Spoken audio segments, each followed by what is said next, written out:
Jadi kalau misalnya kepala daerah itu melihat pembangunan daerah itu kosong gitu, dia hanya memikirkan tentang kekuasaan, itu akan sulit dia akan terengah-engah untuk menjalankan roda pemerintahan dia. Sebetulnya dalam pemerintahan daerah melaksanakan pembangunan itu sangat bergantung, karena memang begini, rata-rata pemerintah daerah sangat bergantung pada kemampuan keuangan daerah yang sudah ada, dari PAD yang sudah ada, dari bantuan dari pemerintah pusat yang sudah ada. Nah, bagaimana keuangan yang sudah ada itu dimanfaatkan secara baik dan secara benar berdasarkan prioritas.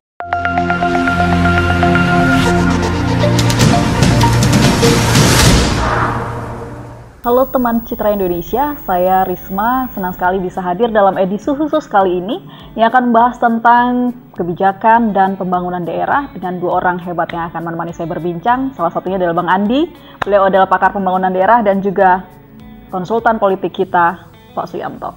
Baik, dalam bincang-bincang kita kali ini, mungkin hal paling sederhana yang ingin saya tanyakan adalah seperti apa sebenarnya perspektif membangun daerah itu seharusnya ditelurkan oleh pemerintah daerah, oleh kepala daerah itu sendiri. Saya mungkin langsung ke Pak Yanto.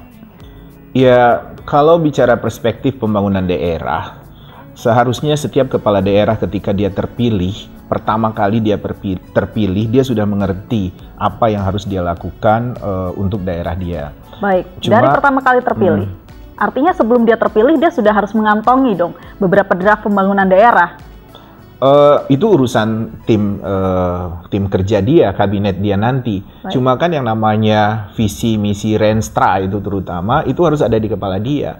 Memang Renstra mungkin harus digodok dulu dengan DPRD, tapi apapun apa yang tercantum dalam Renstra dan segala macam, ruhnya itu kan dari kepala daerah itu. Baik. Jadi drivennya itu ada di dia, lokomotifnya itu ada di dia. Jadi kalau misalnya kepala daerah itu melihat pembangunan daerah itu kosong gitu, dia hanya memikirkan tentang kekuasaan, itu akan sulit dia akan terengah-engah untuk menjalankan roda pemerintahan dia. Artinya perspektif dasar harus dikuasai juga oleh calon kepala daerah. Perspektif dasar itu nanti bisa dia, seperti yang saya bilang, bisa dia dapat dari timnya. Tapi komitmen dasar itu penting. Baik. Komitmen dasar itu kan bicara bagaimana keberpihakan dia. Keberpihakan dia kepada siapa? Kepada kroninya, kepada parlemen, atau kepada masyarakat, atau kepada orang-orang yang sering mengkritisi dia. Karena banyak juga kepala daerah itu kan takut dengan kritik, sehingga dia lebih fokus bagaimana meredam kritik, bukan bagaimana fokus untuk membangun daerah dia. Tapi sejauh yang kita pahami, atau sejauh Citra Indonesia mengawal beberapa tokoh politik kemudian maju dalam gelanggang politik, apakah sebagian besar dari mereka juga sudah punya komitmen yang sama dalam hal membangun daerah? Jauh sebelum mereka berkuasa. Ya, kalau bicara tentang harapan mereka terhadap pembangunan daerah, jelas ada. Mereka punya konsep yang lumayan indah tentang pembangunan daerahnya itu ketika mereka terpilih. Apakah mereka punya kapasitas di situ sebelumnya atau mereka harus bertanya pada timnya. Tapi yang pasti mewujudkan itu tidak mudah karena mereka harus mengakomodir kepentingan partai politik yang mendukung mereka. Mereka harus mengakomodir tim suksesnya, mengakomodir titipan saudara, kerabat, teman dekat, dan itu akhirnya membuat mereka melupakan cita-cita keindahan pembangunan itu. Terhadap kabinetnya aja mereka nggak berani marah gitu. Betul, artinya dalam proses menerjemahkan kebijakan itu sendiri memang ada beberapa kendala, tapi yang terpenting adalah bagaimana dia mempunyai komitmen untuk melakukan itu. Terlepas dari apakah ada kepentingan partai di depannya, kemudian juga ada kepentingan pribadi yang lain. Baik, saya ke Bang Andi. Kalau kita melihat pembangunan daerah tidak hanya di satu daerah, tapi secara global, apakah hari ini Indonesia sudah mampu menciptakan konsep kebijakan pembangunan daerah? Kalau kita melihat dari semua pola pembangunan daerah yang ada, kan ini hampir serentak, hampir sama. Oke, jadi kalau konsep saya yakin sudah ada. Jadi sebetulnya instrumen untuk membangun itu sudah ada. Dari unsur kebijakan, dari kelembagaan, dan juga dari pembiayaan. Hanya saja memang benar tadi kata Bang Yanto bahwa ketika kepala daerah jadi, itu terdistorsi oleh kepentingan-kepentingan, dan sudah berdistorsi oleh kepentingan-kepentingan itu, gagap menentukan mana prioritas. Itu yang paling penting. Iya, karena kan begini, saya yakin memang setiap kepala daerah yang sudah menjadi kepala daerah, saya yakin tadi kata Bang Yanto punya nuansa keindahan tentang pembangunan. Hanya saja begitu coba mengaplikasikannya, ternyata dia membutuhkan prioritas mana yang harus dilakukan. Kenapa? Karena memang sumber daya yang ada itu terbatas. Sumber daya keuangan, sumber daya manusianya. Jadi karena keterbatasan itu, malah oleh karena itu kepala daerah harus mampu menentukan mana prioritas. Dan juga gini, ada satu kendala juga bahwa SKPD itu, struktur organisasi pemerintahan daerah itu kan setiap daerah itu beda-beda. Misalnya satu provinsi ada yang 46 dinas, kemudian satu provinsi ada yang 41 dinas.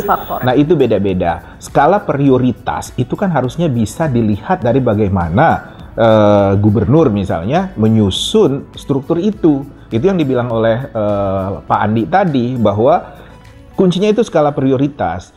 Kepala daerah maunya seperti apa. Nah, cuma kepala daerah karena mereka tidak mungkin visinya terbatas, tapi mungkin titipan-titipan itu mereka nggak melihat struktur. Mereka hanya melihat struktur itu sebagai wadah mengakomodir kepentingan. Bukan struktur itu sebagai koridor atau lokomotif untuk membawa tujuan strategi pembangunan itu. Baik, artinya dalam proses menyusun SKPD pun seharusnya linear dengan konsep kebijakan pembangunan yang seharusnya mereka jalankan, kepala daerah ini jalankan, seperti itu. Dimulai dari struktur SKPD itu sendiri juga.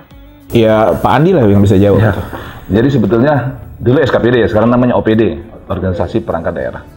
Jadi memang OPD itu ada yang sifatnya given, memang sudah ada. Artinya memang wajib ada. Dan juga memang OPD di daerah itu mengikuti dari pusat. Seperti apa? Contoh misalkan nanti ketika ada kementerian berubah, maka pusat di daerah pun akan berubah, seperti itu. Tapi terlepas dari itu, sebetulnya saya melihat begini.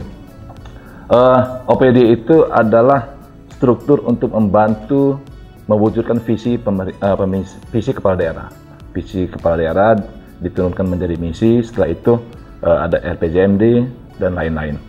Nah, di sini sebetulnya masalahnya. Artinya apa? Visi, misi, RPJMD itu kadang-kadang hanya sebagai teks, hanya konsep. Atau yang disebut Pak Yanto tadi, sebagai komitmen kepala daerah terhadap mungkin beberapa pihak yang mendukung, sehingga jabatan itu menjadi salah satu momentum bagi-bagi kue mungkin, sehingga OPD hanya sekedar sebagai pelengkap. Ya, apakah itu juga menjadi faktor salah satu penghambat kebijakan pembangunan itu terjadi di sebuah daerah? Jadi saya melihatnya begini, kita coba prasangka baik ya. Prasangka baik dalam artian kepala daerah memilih kepala OPD-nya itu secara profesional, katakanlah seperti itu. Secara ideal ya, secara ideal dan objektif. Oke. Karena prasangka baik nampaknya lebih baik kita ucapkan daripada prasangka buruknya. Hanya saja begini. Sebetulnya dalam pemerintahan daerah melaksanakan pembangunan itu sangat bergantung, karena memang begini, rata-rata pemerintah daerah sangat bergantung pada kemampuan keuangan daerah yang sudah ada, dari PAD yang sudah ada, dari bantuan dari pemerintah pusat yang sudah ada. Nah, bagaimana keuangan yang sudah ada itu dimanfaatkan secara baik dan secara benar berdasarkan prioritas. Baik, kemudian inilah yang menjadi modal untuk pembangunan daerah seperti itu. Itu modal utama sebenarnya. Nah, cuma kita punya di daerah itu namanya tim anggaran ya. Semestinya, kalau pandangan saya, dalam penyusunan anggaran semestinya tim anggaran itu mampu menerjemahkan visi, misi kepala daerah itu apa. Setelah dia mampu menerjemahkan itu, uang-uang itu atau biaya-biaya itu masuk pos mana, masuk ke dinas mana. Jangan seperti sekarang, saya melihat ketika penyusunan anggaran, itu masing-masing OPD dipertanyakan, kalian mau mengerjakan apa? Oke, jadi tidak berorientasi pada apa yang sudah menjadi visi yang seharusnya itu diterjemahkan oleh OPD. Nah, tapi justru OPD ditanya akan melakukan apa? Itu bisa terjadi bias. Biasnya di situ. Artinya ada miskomunikasi antara kepala daerah dengan OPD kah, atau ada kemungkinan kepala daerah sendiri juga tidak paham bagaimana menerjemahkan itu kepada OPD? Saya melihat bukan kalau itu kata-kata miss, bukan. Ini kebiasaan. Jadi kebiasaan dalam menyusun anggaran itu seperti itu. Jadi ketika misalkan mungkin dengan harapan bahwa OPD sudah menerjemahkan apa yang menjadi visi misi dari kepala daerah. Benar. Jadi OPD mampu saja menerjemahkan itu versinya OPD. Versinya OPD. Betul. Tapi sayangnya, itu kan bukan versinya kepala daerah sesungguhnya. Oke. Bagaimana Apakah visi itu tercapai? Dan sejauh ini tidak pemerintah daerah dengan OPD tidak melakukan cross and recheck gitu mungkin dengan antara apa yang sudah diterjemahkan oleh OPD, apakah sudah selaras dengan apa yang menjadi visi dan misi pembangunan kepala daerah? Secara teks sudah, artinya itu memang sudah masuk dalam RPJMD, sudah ada posnya, benar sampai situ. Cuman begini masalahnya, sumber dana, pembiayaan yang sangat terbatas, kan membutuhkan prioritas. Coba saya ibaratkan gini, katakanlah kita punya 40 OPD. Oke, saya paham di situ. Artinya bagaimana OPD ini mampu memprioritaskan, karena sebagai satuan kerja dari kepala daerah, penerjemah dari apa yang menjadi visi misi kepala daerah tersebut dalam membangun, seharusnya OPD ini yang menjadi yang mampu menerjemahkan program-program mana, kebijakan-kebijakan mana yang akan lebih diutamakan seperti itu. Saya menekankan bukan pada OPD sebetulnya, saya lebih menekankan pada tim anggaran itu. Bagaimana tim anggaran itu mampu mendistribusikan sumber biaya yang ada, sumber biaya yang terbatas itu kepada OPD mana? Dan kalau saya juga lebih melihat pada ketegasan kepala daerahnya gitu. Kan yang punya visi misi ini kan kepala daerah dengan persetujuan anggota dewan. Jadi misalnya kalau dia melihat ada OPD yang harus dikurangi gitu. Karena itu tidak prioritas. Dia harus lakukan. Tapi kan ini, sudahlah, di situ kan ada kepala dinasnya si X. Itu nanti kalau misalnya kita kurangi, nanti dia kecewa, nanti dia bikin rusuh, bikin apa gitu. Nah, hal-hal itu masih terjadi. Masih terjadi dan itu berbulan-bulan, bertahun-tahun. OPD yang nggak penting itu dibiarkan tetap hidup dengan napas yang pas-pasan dan ngabis-ngabisin anggaran yang sebenarnya itu bisa dipakai untuk kegiatan-kegiatan yang lain.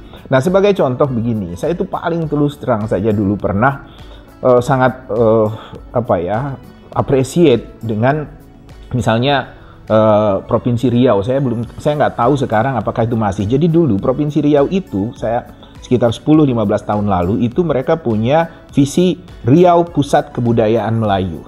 Itu luar biasa. Siapa sih orang yang percaya bahwa sebagai pusat kebudayaan Melayu itu bisa mensejahterakan satu provinsi? Tapi bagi saya itu solusi karena itu bisa menjadi lokomotif menggerakkan semua sektor di sana. Jadi ruhnya kemudian drivennya itu semua orang di warga Provinsi Riau itu menyadari bahwa saya kepingin daerah saya menjadi pusat kebudayaan Melayu. Bisa melakukan apa saja di sana. Mengaspal jalan di sana pun itu masuk dalam menopang visi Riau sebagai pusat kebudayaan Melayu. Tapi itu harus ada di kepala mereka, ada di pikiran mereka bahwa saya melakukan pembangunan ini untuk mewujudkan Riau sebagai pusat kebudayaan Melayu. Nah, seperti artinya itu. Kesadaran sinergitas itu juga harus dibangun oleh kepala daerah sampai pada level grassroots. Iya, harus punya keberanian, harus punya komitmen. Karena bukan apa-apa ketika misalnya Riau visi sebelumnya misalnya kesejahteraan bagi semua misalnya, itu visinya misalnya. Terus ternyata gubernur baru mengatakan bahwa Riau Pusat Kebudayaan Melayu. Itu rusuh itu. Semua orang pasti rusuh. Nah, kerusuhan ini harus bisa dijelaskan oleh kepala daerah. Harus bisa disuntikkan pikiran itu sehingga orang menyadari bahwa ini gunanya untuk lebih mempermudah atau lebih mengaplikatifkan agar lebih menyederhanakan bagaimana tapak-tapak untuk mencapai kesejahteraan itu lewat visi ini dengan strategi ini. Nah, kalau saya lihat seharusnya beberapa daerah di Indonesia ini bisa melihat contoh yang paling nyata kalau bicara tentang visi itu apa? Di Bali. Kalau kita tanya, dari pertama kita landing di Bali, sampai kita besok pagi bangun di hotel, semua orang Bali itu tahu bahwa provinsi dia adalah pusat pariwisata dunia yang ada di Indonesia. Jadi level mereka itu memang udah pariwisata yang levelnya internasional. Dan itu semua ada di pikiran orang-orang di Bali itu gitu. Nah, harusnya kepala-kepala daerah bisa menciptakan spirit-spirit seperti itu di daerahnya. Jadi jangan bicara kesejahteraan untuk semua, bersatu kita, amanah gitu kan. Ya gitu-gitu. Jadi lucu gitu. Jadi itu bukan visi, jadi slogan aja. Slogan kita mau membangun misalnya membangun hal konkret di dunia, tapi kadang kita suntik-suntikin dengan halusinasi gitu, sugesti gitu. Baik, artinya bagaimana sebuah kebijakan ini juga diamini oleh semua pihak. Tidak hanya juga tadi UPD, tapi juga badan anggaran, juga mungkin grassroots sampai di level masyarakat juga mengamini bahwa itu adalah sebuah kebijakan yang harus dijalankan bersama.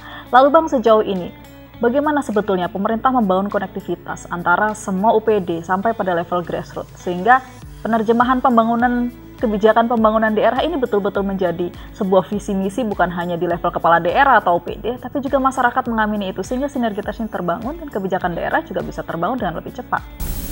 Oke, jadi sebetulnya mengaminkan visi itu sebetulnya sudah terlaksana ketika kepala daerah itu terpilih.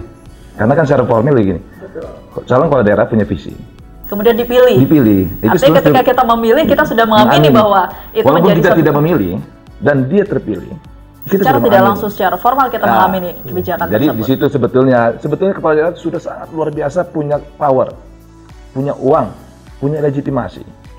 Tinggal bagaimana komitmen dia memilih prioritas mana berdasarkan sumber daya yang terbatas ini. Iya kan, gini loh, sebenarnya kan pilkada itu sebenarnya bukan pertarungan figur, tapi pertarungan ide. Gitu. Betul, pertarungan gagasan dan pembangunan. Gitu, pastinya. Pertarungan gagasan dan pertarungan konsep pembangun, betul. Idealnya seperti itu. Jadi apakah penerjemahannya terjadi seperti itu atau jangan tidak? Saya membenci kandidat X karena dia berbeda sama saya, karena dia berasal dari kampung sana. Nanti kalau kandidat X itu misalnya berkuasa, nanti keluarga saya tertindas. Ya bukan begitu memilih itu, gitu kan, pertarungan gagasan figur-figur itu. Lalu ketika kebijakan pembangunan dirasa belum maksimal, sebetulnya apa yang paling penting untuk kita evaluasi, Bang? Oke. Jadi kepala daerah itu punya partner namanya DPRD. Karena DPRD sesungguhnya adalah pemerintah daerah. Jadi yang disayangkan juga ternyata DPRD ini tidak memainkan perannya sebagai partner itu. Sejauh ini semua kasus kah atau kebanyakan DPRD itu lebih mengawasi pemerintah daerah dari segi anggaran yang bersifat teknis, bukan mengawasi pemerintah daerah bagaimana visi misi itu bisa terwujud. Contoh, sebetulnya peran DPRD itu luar biasa ketika dia mampu melakukan itu. Ketika misalkan kepala daerah punya visi ini, maka semestinya DPRD itu mengawasi bagaimana ketika kepala daerah menyusun anggaran untuk ini, apa gitu untuk melakukan visinya. Apakah itu relevan dengan visi seperti itu ya? Seharusnya di level itu, pengawasan dilakukan oleh DPRD. Okay. Bukan dia menanyakan berapa harga kertas, bukan. Dia levelnya adalah kebijakan. Enggak, tadi ini loh, tadi kan Risma sudah menanyakan bagaimana kepala daerah terpilih itu mengkomunikasikan kepada masyarakatnya. Nah, itu tadi Pak Andi sudah mengatakan ini ada sebenarnya harus bisa dikomunikasikan atau dibicarakan yang lebih strategis atau lebih real dengan karena anggota dewan. Karena kalau kita menyimak tadi kan sebenarnya ada beberapa miskomunikasi yang kemudian tidak menjadi salah satu kendala kenapa kebijakan itu persoalan lain. Itu Pak Andi tadi mengangkatnya di level formal gitu. Tadi kan Risma bertanya di level bagaimana menyebarkan ke masyarakat. Nah, ini kan ada Kominfo gitu. Kan ada di daerah itu ada badan Kominfo-nya atau ada Humas gitu. Nah, Humas ini kan memang dari lahirnya pemerintahan daerah di Indonesia itu hanya dia jadi corong kebijakan. Dia bukan orang yang menginformasikan. Makanya dulu kita punya departemen penerangan, menerangkan tapi tidak menginformasikan. Dia tidak mengajak orang menjadi mengerti. Nah, kepala daerah juga cenderungnya begitu. Kepala daerah ketika punya Kominfo, punya Humas, itu cenderung jadi narsis. Dia cuma senang majang-majang aja, tanpa dia punya target atau tanpa dia melihat apakah masyarakatnya itu paham, apakah masyarakatnya itu mendukung gagasan dia atau tidak. Yang ada di pikiran oleh kepala daerah lewat Kominfo, lewat Humas dan sebagainya itu dukungan politik, bukan dukungan gagasan. Jadi melihat masyarakat itu cenderung membelah-belah. Itu masyarakat merah, ini masyarakat hijau, ini masyarakat putih, ini masyarakat biru. Yang gitu-gitu. Dia tidak menyadari bahwa sebagai kepala daerah, dia adalah pemimpin dari seluruh masyarakat itu. Jadi daerah dengan berbagai warna dan ukurannya apa? Dukungan bahwa idenya bisa dipahami, dimengerti dan didukung oleh masyarakat itu. Jadi paradigma tentang Kominfo, tentang Humas itu juga harus bisa direstrukturisasi karena kita tahu bahwa hari ini Kominfo bertransformasi hanya sebagai publikasi, dari kegiatan-kegiatan kunjungan biasanya. Iya, tukang cetak buletin aja. Oke. Sekali lagi ke Bang Andi juga. Kalau misalkan kita berkaca pada konsep pembangunan yang hari ini sudah dilakukan oleh hampir semua kepala daerah, kemudian dengan problem yang tadi Bang Andi juga sempat katakan bahwa sebenarnya salah satu kendalanya adalah di bagaimana badan anggaran ini kemudian dapat mengalokasikan plotting anggaran ini sesuai dengan tupoksi, sesuai dengan mana yang prioritas. Nah, artinya kan sebenarnya ini hanya persoalan komunikasi. Apakah pemerintah daerah, kepala daerah khususnya mampu membangun komunikasi yang baik sehingga penerjemahan visi misi, kemudian plotting anggaran ini tidak salah sasaran dan sebagainya. Sebetulnya persoalannya sederhana kan, Pak? Ya. Lalu kenapa kemudian ini tidak terkemuka gitu persoalan tersebut? Jadi kan sebetulnya visi misi yang begitu luas, tapi kemampuan sumber daya yang terbatas. Nah itu kan kembali lagi kita ke sumber daya yang terbatas. Menurut Pak Andi, sumber daya dari kepemimpinannya atau dari kabinetnya? Ya termasuk sumber daya yang terbatas tadi, sumber daya pembiayaan, sumber daya kabinet dan SDM. Ini luar biasa. Kalau saya melihat ya, dari dulu ketika saya bicara dengan kawan-kawan yang di Pemda dan harus hearing dengan DPRD begitu, saya tetap sampai hari ini saya yakin bahwa mereka lemah dalam berargumen itu. Mereka lemah untuk menyampaikan gagasan. Karena apa? Basis mereka datang ke DPRD itu anggaran. Gitu loh. Dan anggota dewan pun basis untuk berdebatnya itu juga ada anggaran. Sehingga ketika mereka berdebat, itu mereka mencurigai uang ini untuk apa, yang mencurigainya itu, ini pasti untuk kepentingan kamu. Bagi-bagi. Ini untuk kepentingan kamu. Bagi-bagi. Nah, argumen untuk melihat bahwa ini untuk kepentingan masyarakat itu lemah. Dan mereka sudah terkukung dengan bagaimana antar bidang-bidang dalam satu OPD aja udah ribut gitu loh. Nah, ini bidang kita. Kenapa ribut? Padahal sebenarnya itu bisa bersinergi. Ketika bersinergi, anggaran harus berbagi. Atau ketika bersinergi, ada yang tidak dapat bagian di situ. Akhirnya ini menjadi beban. Jadi kalau misalnya pimpinan di situ, terutama kepala daerahnya tidak tegas mengatakan bahwa saya punya visi ini, saya punya komitmen ini buat daerah saya, itu pasti akan jadi gerilyawan semua itu di bawah itu. Termasuk DPRD-nya. Karena DPRD-nya melihat bahwa OPD ini tidak punya semangat untuk memberikan pelayanan. Semangatnya adalah bagi-bagi kue itu. Ya. Betul nggak, Pak? Ya, sebetulnya instrumen ya, kita bicara ada dalam anggaran itu semestinya money follow function. Uang itu ngikutin fungsi. Jadi kita berbicara uang itu mengikuti, bukan bicara kita ada pagu dulu. Baru kita cari buat kegiatan. Semestinya kegiatan apa menunjang visi itu, baru uangnya berapa. Ya. Ini terbalik. Kenapa? Itu adalah idealnya. Itu aturannya. Sebetulnya cuma kita tidak sudah punya. Berapa tahun ini yang ditekankan itu ya? Sudah lama itu sebetulnya. Udah berapa tahun ya sekitaran? Sekitar mungkin hampir 10 tahun ya. Iya. Sampai sekarang nggak berubah. Nggak berubah. Paradigma yang dilakukan 15-20 tahun lalu sampai hari ini sama. Nah, itu salah satu sebetulnya. Paradigma itu sudah berubah. Uang mengikuti. Bukan pagu, cuman jadi kepala daerah ini sebenarnya bisa kasarnya ngomong seenak-enaknya menggunakan anggaran itu untuk mendukung visi dia, tapi nyatanya tetap seperti seolah-olah itu udah given di OPD.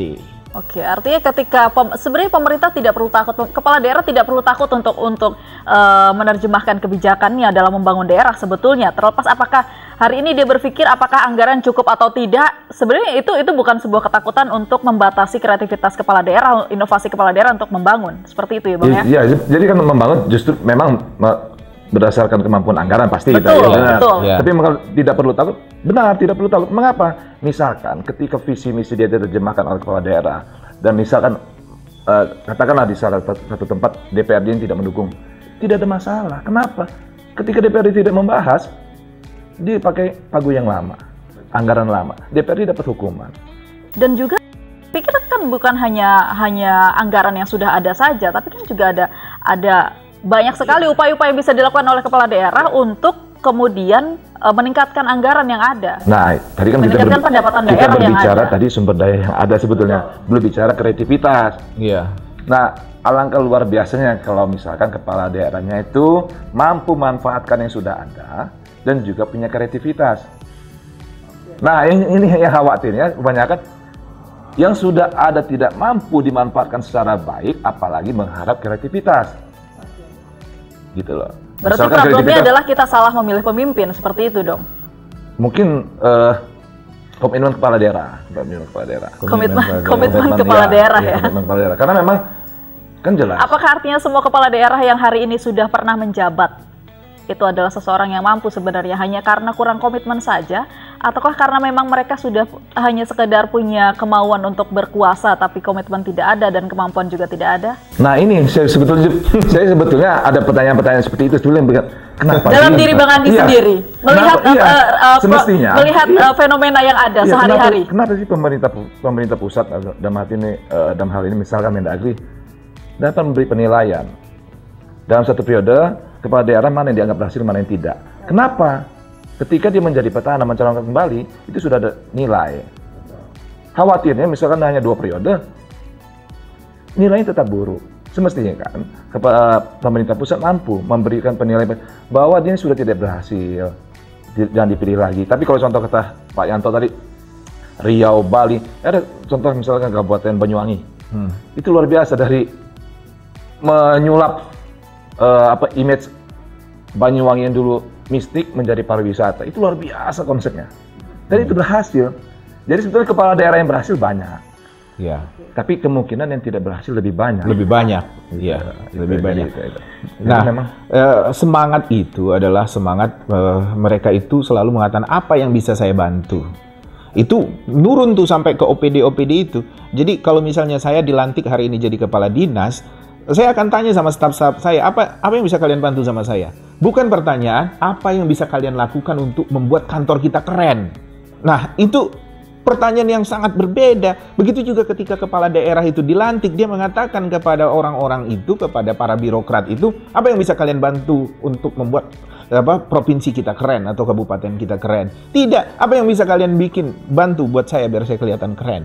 Itu suatu pertanyaan yang berbeda, dan itu cenderung pada akhirnya OPD sekarang. Bekerja bukan untuk daerah tapi juga untuk kepala daerah. Ya, antar sekeren-kerenan pimpinan-pimpinan itu aja gitu. Pada akhirnya kinerja mereka hanya untuk menjilatkah atau untuk mempertahankan posisi? Kalau kata saya miskin ide, miskin komitmen itu, dan selalu ketakutan kalau tidak mau mengakomodir antara kepentingan si A, si B, si C. Tapi kan hari ini Bang, kalau kita melihat realita di lapangan ya, antara OPD dengan kepala daerah ini kan hierarkinya begitu tinggi.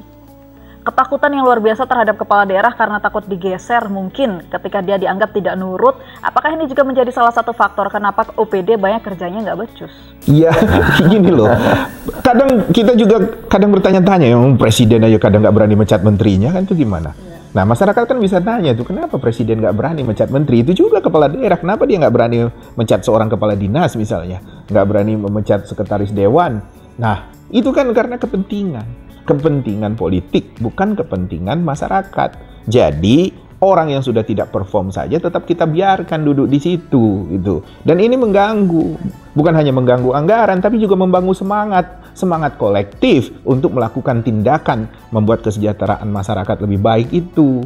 Nah, rata-rata pemimpin-pemimpin itu menganggap ini sekedar bagi-bagi kue dan menggampangkan itu. Tapi kan itu kultur gitu.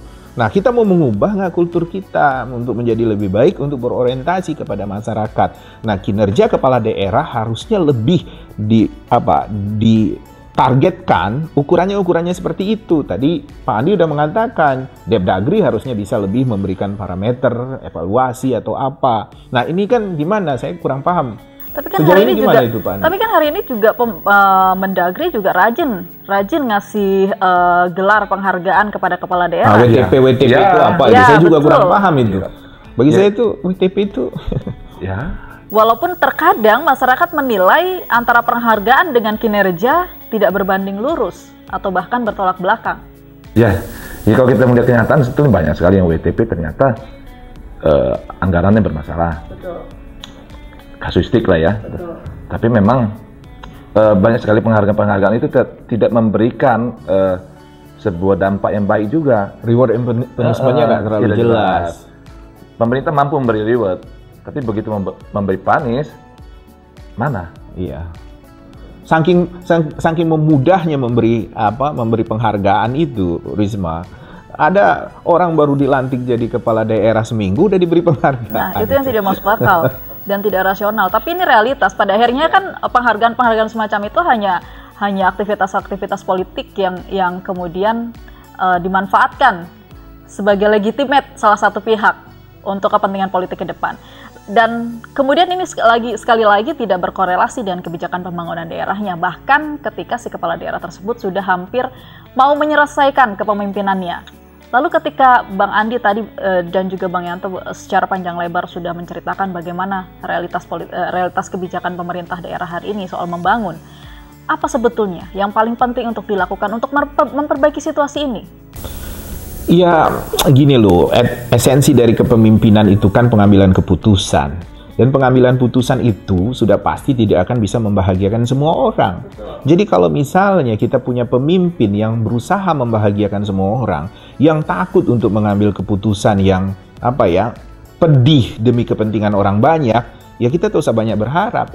Seperti misalnya kalau saya dialog dengan kawan-kawan di birokrat gitu, dan dia senior saya atau pimpinan saya, kalau saya mengatakan bagaimana kondisi kita untuk kantor ini, atau bagaimana kita mau membangun daerah ini, dan ketika dia menjawab pertanyaan-pertanyaan saya itu dengan aturan-aturan, dia mengatakan begini Dinda, aturan itu begini, dan ternyata petunjuk surat edaran itu begini. Pokoknya dia bicara aturan-aturan terus. Saya nggak mau lagi diskusi sama dia besok-besok. Karena apa? Saya udah tahu akan begitu-begitu aja daerah dia itu. Karena yang dibutuhkan seorang pemimpin itu mengambil keputusan dan melakukan terobosan atas keputusan itu. Dia mengerti bahwa keputusannya itu bersifat strategis, sehingga mungkin ada orang-orang yang tidak puas. Aturan itu kan hanya sekedar koridor. Nah, kalau dia hanya ikut koridor, ukurannya kan udah bisa kita lihat. Pasti mengakomodir itu aja, agar dia nanti akuntability-nya bisa jelas gitu, WTP masuk, terus itu nanti kasih penghargaan, hore-hore, tapi di level masyarakat nggak ada. Oke.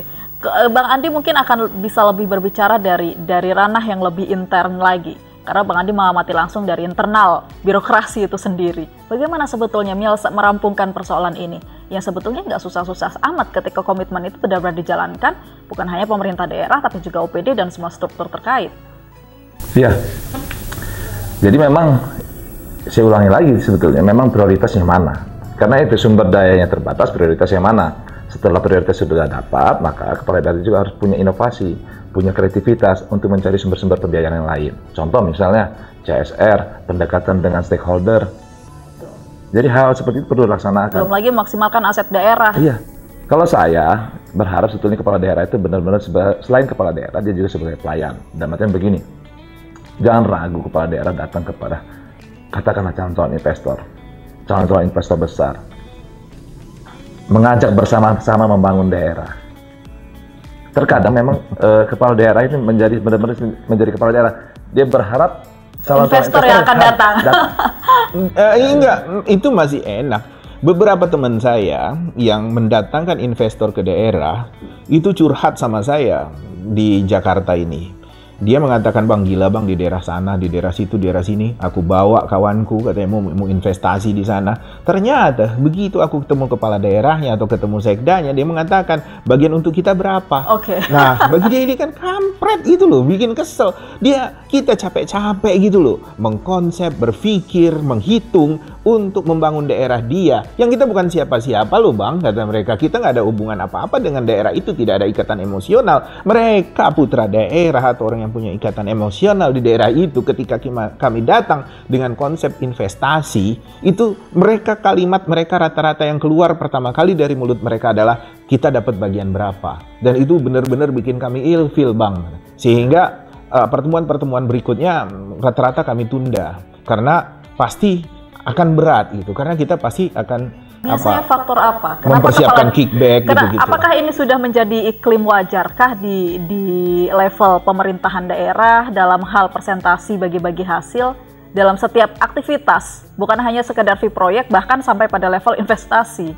Karena kepala daerah itu melihat periode kepemimpinannya 5 tahun. Baik. Belum tentu bisa bertahan lagi di 5 tahun ke depan. Enggak, 5 tahun itu maunya panen melulu gitu loh. Jadi setiap ada orang datang mau dipanen, setiap orang mau datang mau dipanen. Nah, misalnya kalau saya memberi ruang investasi setahun 2 tahun pertama kepemimpinan saya, kemudian saya tahu itu baru bisa dipanen 7 tahun 9 tahun lagi, saya akan mengatakan, "Wah, enak dong nanti penerus saya. Nanti dia yang dapat nama, sementara saya yang kerjanya capek-capek di sini." Ya begitu. Mereka nggak peduli investasi jangka panjang, mereka hanya taunya bahwa periode saya 5 tahun dan 5 tahun ini saya harus dapat.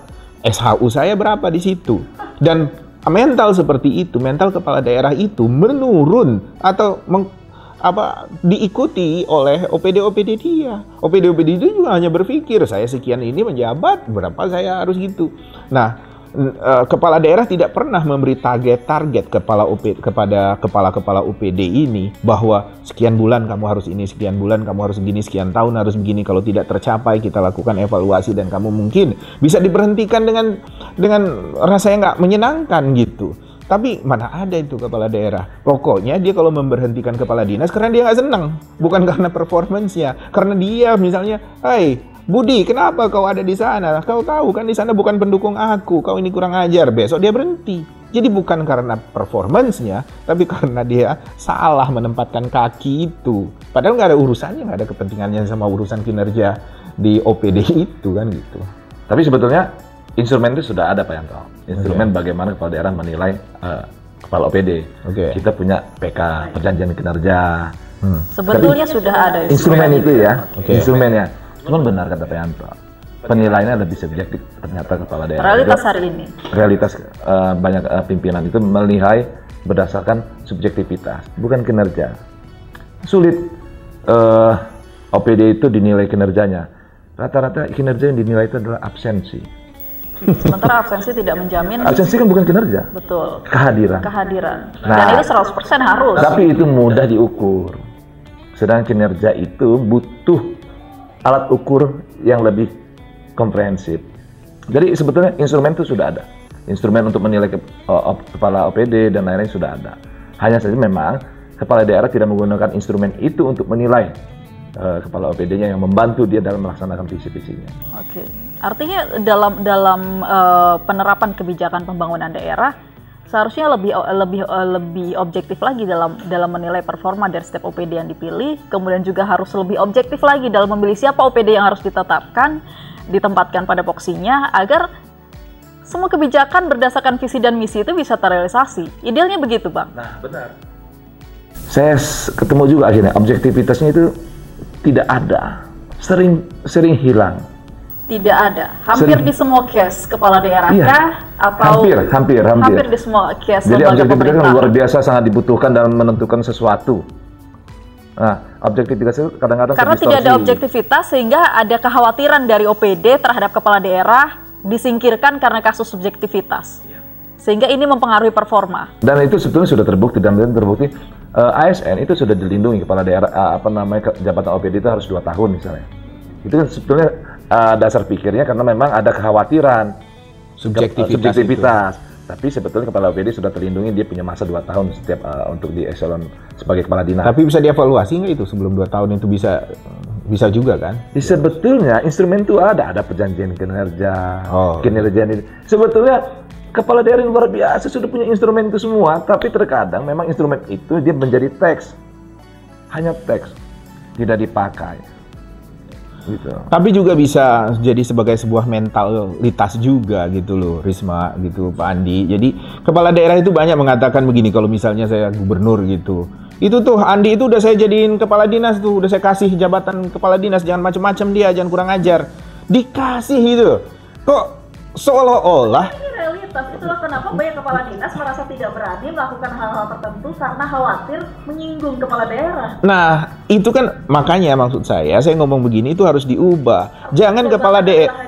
Iya, jangan kepala daerah itu menganggap bahwa jabatan-jabatan itu adalah seperti setumpuk kartu yang menjadi milik pribadi dia, hak prerogatif dia, dan terserah dia mau dikasih kepada siapa saja yang dia suka. Nah, ketika Andi misalnya datang, saya bilang, Andi kamu jadi kepala dinas, ini saya kasih. Nah, dia nanti ngoceh-ngoceh kemana-mana. Andi itu jadi kepala dinas karena saya kasih. Enak aja dia itu, jangan kurang ajar. Dia itu saya kasih. Nggak boleh kepala daerah punya pemikiran seperti itu. Karena apa? Nanti kalau pemikiran itu seperti itu, Andi berhenti, evaluasinya kan basisnya jadi subjektif. saya udah nggak mau kasih lagi. Karena saya udah nggak senang. Tapi kalau misalnya saya jadi gubernur, saya katakan bahwa Andi itu jadi kepala dinas karena performance-nya, karena komitmennya, karena komitmen dia. Dan saya sudah menunjukkan ini targetnya OPD itu begini-begini dan dia sanggup. Dan saya melihat kesanggupan itu lebih dibandingkan kandidat-kandidat yang lain. Nanti kita lihat, kita evaluasi 3 bulan, 6 bulan, 9 bulan, setahun performance dia gimana. Sehingga nanti walaupun nggak sampai 2 tahun Andi saya berhentikan, itu bukan berdasarkan ketidaksukaan saya, tapi karena performance dia. Gitu. Idealnya kan seperti itu. Iya, cuma kan kepala daerah menganggap jabatan-jabatan itu punya dia semua. Dan itu dianggap sebagai hadiah yang diberikan kepada siapa saja yang dia mau. Apakah ini kemudian juga menjadi faktor yang menghambat bagaimana kebijakan pembangunan daerah ini juga terkendala? Karena pada akhirnya mungkin setiap OPD yang merasa dihadiahi jabatan itu tidak punya kewenangan 100% atau serba khawatir. Takut si hadiahnya diambil lagi. Ya kan biasanya itu Risma, kalau orang nerima hadiah itu kan anak kecil. Dikasih permen hadiah, ya kan, dikasih wafer hadiah, dikasih pancake hadiah gitu. Nah, kita tahu loh mental anak kecil itu seperti apa, ya pasti nggak handal. Jadi kalau kepala daerah sudah punya mindset di kepala dia bahwa jabatan itu dia beri, itu dia akan memberi kepada orang-orang yang memang senang dengan permen-permen itu gitu. Pasti orang yang... Artinya kita bisa mengukur bagaimana kualitas kepemimpinannya berikut OPD dan struktur pendukungnya. Lah iya gitu. Nah itu makanya saya kepingin para voters ya, para pemilih, jangan menganggap bahwa pemilu itu ya, pilpres, pilkada itu selesai ketika kita sudah menemukan orang yang terpilih kemudian dilantik. Bukan. Esensi dari demokrasi itu adalah bukan hanya ketika kita memilih, tapi juga bagaimana kita mengawal kepemimpinan dia. Nah, komitmen kepala daerah itu sebenarnya sederhana kok kalau kita mau nilai bagaimana dia membentuk kabinetnya pertama kali dia menjabat jadi kepala daerah itu. Kalau ternyata kabinetnya hanya orang-orang yang cuma sekedar mengakomodir karena itu tim sukses dia, atau dia khawatir, atau ini titipan dewan, atau ini titipan ini, itu segala macam, bagi saya, ya sudah wassalam itu. Saya bisa pastikan kalau ada daerah yang seperti itu, 1-2 tahun ke depan, ya, itu pasti gelap itu daerah itu.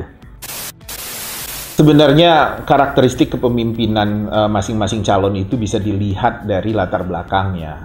Jadi daerah itu nanti akan seperti apa itu bisa kita lihat dari riwayat hidup dia sebelumnya. Jadi misalnya kalau kandidat itu yang menang itu dari parpol, nah itu kita akan bisa melihat bahwa dia akan piawai memainkan kebijakan-kebijakan politik di situ. Gitu. Nah kemudian dia juga pasti 1-2 juga bisa melakukan terobosan. Tapi dia akan menjadi terbebani oleh teman-temannya, kroni-kroni parpolnya itu. Nah, itu yang menjadi kendala sebuah daerah untuk lebih bisa berkembang. Dewan mengawasi secara strategis bagaimana mengawal visi misi kepala daerah terpilih untuk terlaksana. Dan kepala daerah terpilih bagaimana bisa melaksanakan kepemimpinannya secara objektif, mampu menggunakan segala instrumen yang sudah ada, dari sumber daya keuangan yang sudah ada, sumber daya manusia yang sudah ada, secara objektif, baru bicara kreasi dan terobosan-terobosan lainnya. Jadi yakin saja ketika memang kepala daerah itu nanti misalkan tadi kalau kata Pak Yanto bisa jadi nanti kepala daerah itu bisa jadi unsur independen dari unsur partai, yakin saja kalau memang dia punya kemampuan, dia punya kapasitas dan dia punya visi misi yang jelas, yakin saja toh ketika misalkan kepala daerah itu tanda kutip berlawanan dengan DPRD misalkan, visi misinya terganjal misalkan, anggarannya tidak disahkan, tidak dibahas oleh DPRD, nggak ada masalah, tetap masih bisa pakai pagu yang lama. DPRD akan mendapat teguran. Jadi yakin saja sepanjang memang visi misinya jelas, mana yang akan dicapainya jelas, prioritasnya jelas, yakin saja dengan apa yang akan dilakukan.